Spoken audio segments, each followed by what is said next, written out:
Je voudrais vous montrer qu'il existe plusieurs façons de faire et que vous pourriez très bien faire du tout asynchrone. Voilà, c'est possible de le faire en enseignement à distance, mais vous pourriez aussi mixer le synchrone, la visio et l'asynchrone. Donc pour illustrer mon propos, je vous propose de voir 4 scénarios de manière très simple et très générale. Si vous voulez faire de l'asynchrone, un parcours en asynchrone pourrait ressembler à cela. J'ai découpé, en périodes qui font à peu près 1 heure. Heu, la première étape que vous pourriez proposer dans un scénario, vous proposez un diaporama. Un diaporama qui est narré, c'est-à-dire que vous vous enregistrez en train de commenter un diaporama.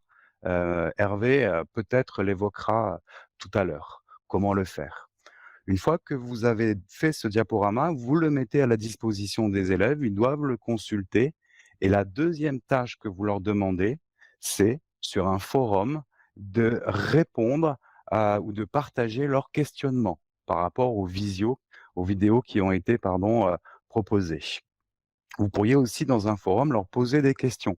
Ainsi, chacun devrait répondre aux questions et tout le monde verrait les réponses des uns et des autres comme nous avons fait mercredi, si je me rappelle bien. Et puis, pour terminer cette phase asynchrone, vous demandez aux élèves un travail réflexif, individuel ou en groupe, de préférence en groupe, pour développer les interactions et limiter l'isolement, sur l'apprentissage des notions et des concepts qui ont été abordés durant les 2 premières phases. Et ce travail est restitué sur la plateforme. Et le temps qui est consacré à faire, cette séance, c'est 1 heure. C'est une première idée, assez générale de asynchrone puisque vous n'intervenez pas en face à face avec les élèves, vous leur proposez une suite d'activités et c'est à eux de le faire et c'est à eux de rendre les rendus, en autonomie. Un deuxième scénario, tout en asynchrone, en enseignement à distance, je l'ai un peu plus étoffé. Vous proposez, par exemple, un recueil de documents en ligne. Vous estimez que pendant 10 minutes, ils doivent se saisir de ce recueil de documents. Pendant 15 minutes, c'est la durée estimée, vous devez estimer le temps qu'ils devront pour accomplir les tâches. Vous leur proposez un quiz d'auto-évaluation. Donc vous faites le quiz, vous le proposez, une fois les documents lus, répondez à ces quiz. Et ces quiz reprennent les éléments les plus importants qui étaient à identifier dans les documents. Vous vous assurez de la compréhension et de l'acquisition des connaissances qui étaient contenues dans les documents, par exemple. Ensuite, troisième étape, vous demandez, comme tout à l'heure, un travail réflexif qui sera évalué. Mais ce travail, vous n'allez pas l'évaluer. Par exemple, vous pourriez demander, dans la quatrième étape, à vos élèves d'évaluer le travail des uns et des autres avec une grille d'évaluation que vous avez bien entendu préparée en amont et que vous donnez aux élèves ou au groupe d'élèves pour évaluer le travail des uns et des autres. Dans les 4 étapes que je viens de présenter, il n'y a aucune intervention de l'enseignant en synchrone. C'est un travail qui est entièrement asynchrone et c'est l'élève qui choisit quand il veut le faire. Un scénario numéro 3. Cette fois-ci, vous voudriez mixer, c'est-à-dire mixer le synchrone et l'asynchrone. Voici une proposition en 3 étapes. Vous proposez un diaporama narré ou une vidéo que vous avez trouvée ou une vidéo de vous-même en train d'expliquer une notion.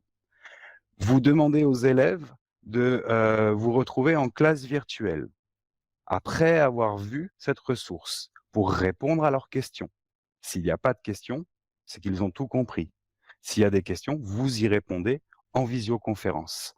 C'est le principe de la classe inversée, c'est le fondement de la classe inversée.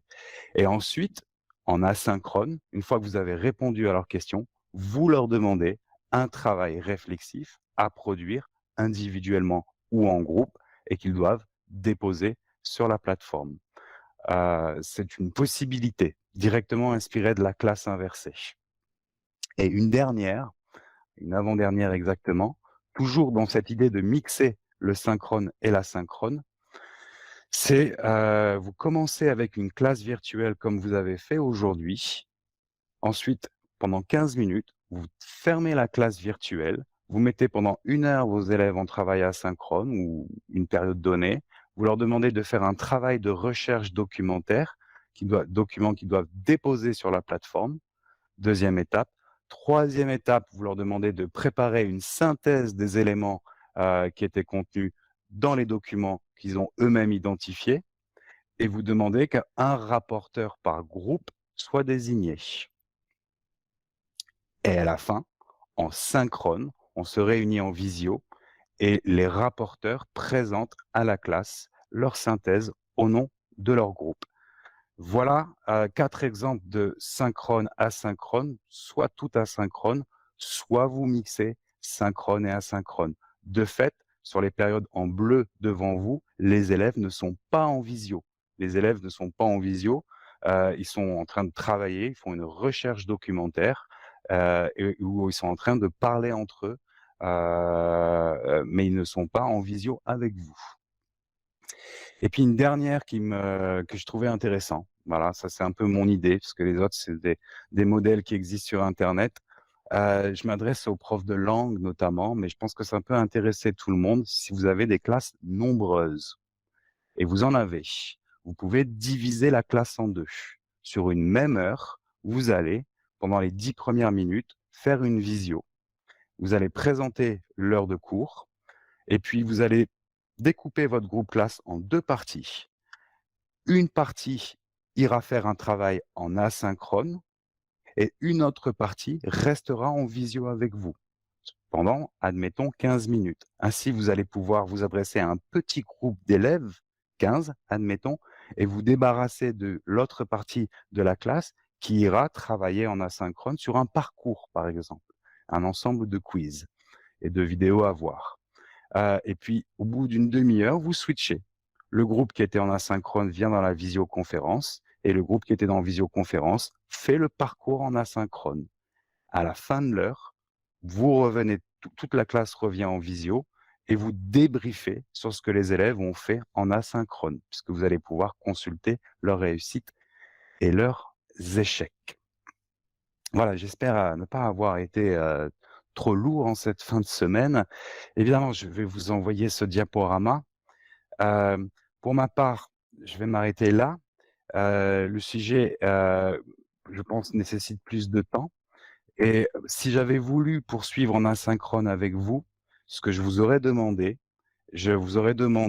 d'aller sur un forum et de me proposer la meilleure trace écrite de ce que j'ai pu présenter avec vous pendant ces 20 minutes. Évidemment, je ne vous demande pas de faire une trace écrite, c'était si vous étiez avec vos élèves, si j'enseignais avec l'un des élèves, je leur demande sur un forum, publier la synthèse de ce que l'on a appris. Et dans un deuxième temps, sur ce forum, je vais aller chercher la meilleure des synthèses de mes élèves. Ou alors, je vais faire un mélange entre toutes les synthèses pour dire voici ce que nous avons retenu du cours et ce sera ma trace écrite. Et tout ceci en asynchrone. Voilà, j'ai la volonté de terminer très rapidement en vous montrant que dans le SPOC, quand on a fait le SPOC, Hervé et moi, on vous a fait travailler en asynchrone pendant 8 semaines. Et l'exemple que vous avez vécu, c'était des chemins d'apprentissage. Nous avions mis ici une vidéo, nous avons mis ici un exercice, nous avons mis ici le feedback de l'exercice, nous avons mis ici une autre vidéo, et ici, nous avons demandé de contribuer dans un forum, exactement, ou de répondre à un devoir, voilà. Tout l'avantage du numérique, comme vous le voyez, c'est qu'on voit les rendus sans qu'on se soit vu. Et ici, je vais vous montrer les résultats que nous avons eus aux activités que vous avez faites.